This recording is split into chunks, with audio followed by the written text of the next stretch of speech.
job, and he was like, my wife this and my wife that. I said, man, you know, it's funny how the relationship goes. You know, when you're in a relationship, you're supposed to hold one accountable. I said, but that's what you committed to.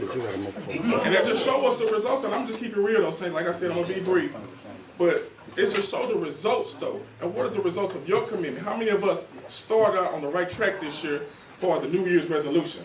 I'm talking to somebody, huh? How many of us started out? And it's not too late, though. It's not too late, though. But, you know, I be wanting to be committed fasting, but I don't look like it. So, you know, just being honest, though, you know, so we have to press and go forward in our commitment. And that's what blesses our conviction. I call Pastor and tell Pastor all the time, I don't feel like it. Well, Mike, it don't matter what you feel like. It matters what God said when you are in your commitment. So, let's turn to Romans. We're going to be in Romans all day today. Well, brief moment. Romans 8:28. Get that, bro. All right. I knew Bryce would say something.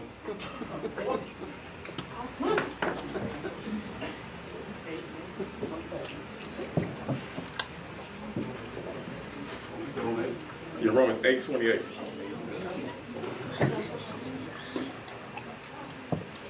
It says, we are assured and know that being a partner in the labor and all things work together, fitting to a good plan for those who love God and are called according to his purpose. Now I think about the things, and I had plans about doing things and having my own thing, because it said plans and a purpose. And then I bring out myself to this moment right here, and I be like, man, oh, I made it. I really made it. And I say that because, you know, when you really commit, it'll show. Yeah. Just 2 years ago, I thought about, man, I had to kill this person right here, man. In broad daylight. And I'm going to keep it real with y'all, saints. And I thank God.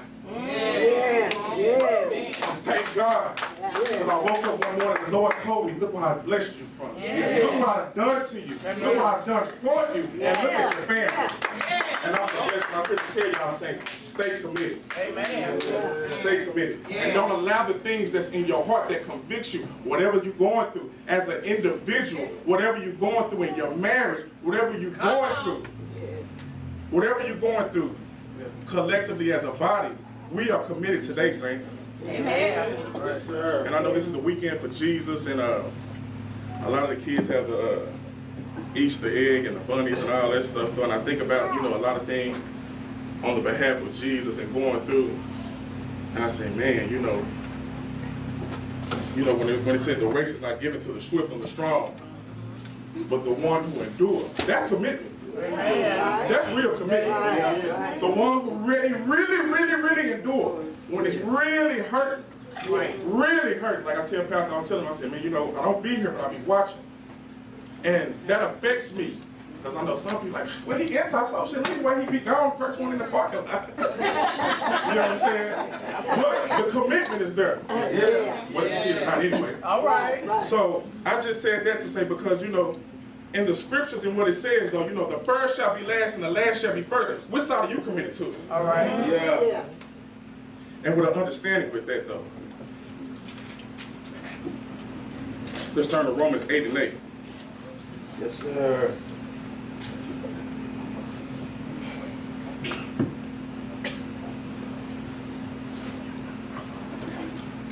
So then,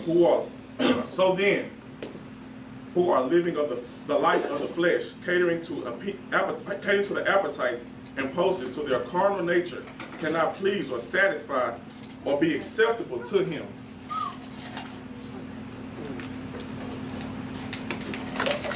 All right.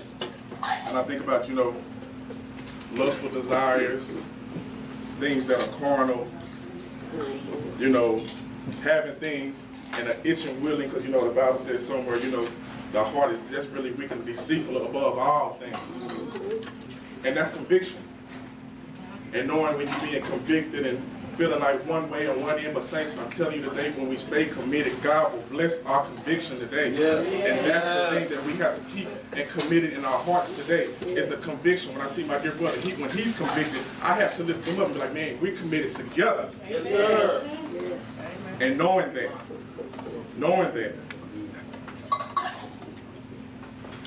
Yes, sir. We go back to Romans 1 and 2.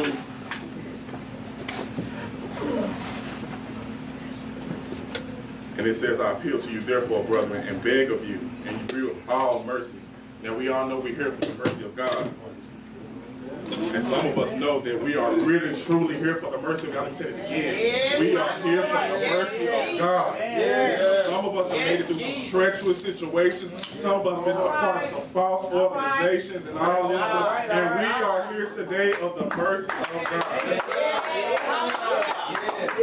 Yes. It also says to make a decisive dedication.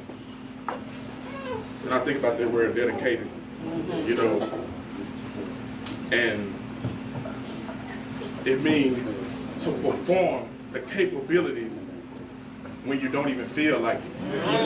When you're aching and when you're weak. When you're really, really tough and when you're going through. You know, and I think about things with certain people because, you know, I seen my mama do certain things. Yeah. And it's funny because I was like, we were talking one day, and she said, you don't remember that? I said, no. But I woke up the next day and said, oh, I do remember that. When you would go 300 miles to go to a job. I said, yeah, that's dedication. Yeah. That's dedication. When you would come back home, and whether you had everything done or not, that was dedication. All right. And I thank God for that, for showing me that I have to do the same thing and being committed to Him. Right. Yeah. Right. It says also rational, intelligent, service, and spiritual worship. You know, I'm thinking about having reason. Because in being committed, you just can't be committed to know anything. And I've been watching Pastor the last, you know, few sermons with the sound, the projection of sound. You know, you have good sound and bad sound. Which one are you committed to? All right. Which one are you want to have reasoning to listen to? Or be appeasing to your ears? You know? So those are the things, saints, that we have to be conformed under though, you know, and especially I think about the children. Let me talk to the children. I think about y'all every day because I know the pressure is there. I know, you know, I'm only 31, so I know, man, it's nowhere near what it was when I was y'all age. And I pray about the children because we need them, saints. We need the children. And I say that though because the devil afflicts them too. You see all the shootings in the schools and everything like that. And it's a blessing when I see the children because they are still here for the purpose of God's will. Amen. It says, do not be conformed to this world, this age, fashion adapted after its external, superficial custom. And I think about, you know, my mama's birthday, February 21st. My grandfather's birthday, my great-grandfather's birthday, February 22nd. Excuse me. My grandmother's birthday, February 23rd. All out in a row. And I'm funny how when things are being said and projected, every man for themselves. Yeah. I'm talking about commitment now.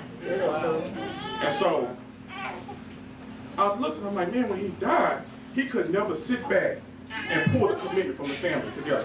As God had him to do as a grandfather, as a father of the family. I said, man, just that, man. But here today, we have to stay committed. And I say that because I'm like, man, when you can't find commitment in your family, there's commitment in God. When you can't find commitment in a job, there's commitment in God. When you can't find commitment in the totally service and diligent work you do as an individual, there's commitment in God. Yes, sir. And stuff like that resonates with me because it's like, man, you know, when you let your hair down, you speak comfortably amongst the people that you know, in unison with or, you know, intimate with, as far as just in relation, having compatibility with a person, and there ain't no commitment in there. I'm like, man, but there's commitment in Christ though. Yes. Amen. Understanding it. So, it also says, but be transformed, changed by the entire renewal of your mind by its ideas and new attitude. And I think about that, you know, I meditate sometimes, and I try to practice self-awareness because I'm real big on how I come across towards others and how others come across towards me. And I thought about when I was dealing with someone, And how I would want to fight myself to fight this person. And meaning that I just want to shake you to get you to understand. But you just don't understand. You know what I'm saying? It's just the truth though, man. It's either you got it or you don't. And so one day I woke up and it was like, man, you know, that's what you was committed to? And I should have got in my face in the mirror and just slapped myself out of that. You know? And I said, man, that's the results of my commitment. Now I gotta do better than that. And I owe that to myself, regardless of what anybody say. You know? All right. Say that. Because that's what God expects of me. You see it in the Word. It also says, so that you may prove yourselves. And don't the Bible say, prove yourself worthy in all things? Yeah. Youth, please. I think about the youth, man, because I find myself, I was talking to somebody, I'm like, man, where are they children? And I thought about that, well, you know, me and my cousin, we were doing a little stuff too. And man, where are they parents? And I think about that because I'm like, man, I think about every 10 years, y'all, these generations getting worse and worse and worse and worse, y'all. And we have to pray for these youth, y'all, for real. For real. The buddy of my job just got through losing his son. You know what I'm saying? That's why I think about the youth, man. Losing his son, his only son. Wow.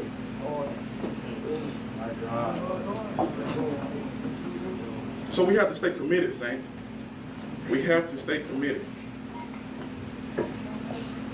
And going back to verse 1 when it said presenting all your members, you know how some people, your mind saying one thing, your heart saying another thing, you know, and then you're confused, you know, and then going back to an old prayer, the blind leading the blind, you know, but I had this job, and I used to read leaders, and I used to have to get on my knees, and I used to have to crawl and walk, showing my commitment, saints, no matter what I went through, no matter what I seen some ugly stuff, crawling on the floor, seeing water, seeing everything. And I just say that to say, no matter what we're going through in this life here, saints, we have to show our commitment. Amen. Amen.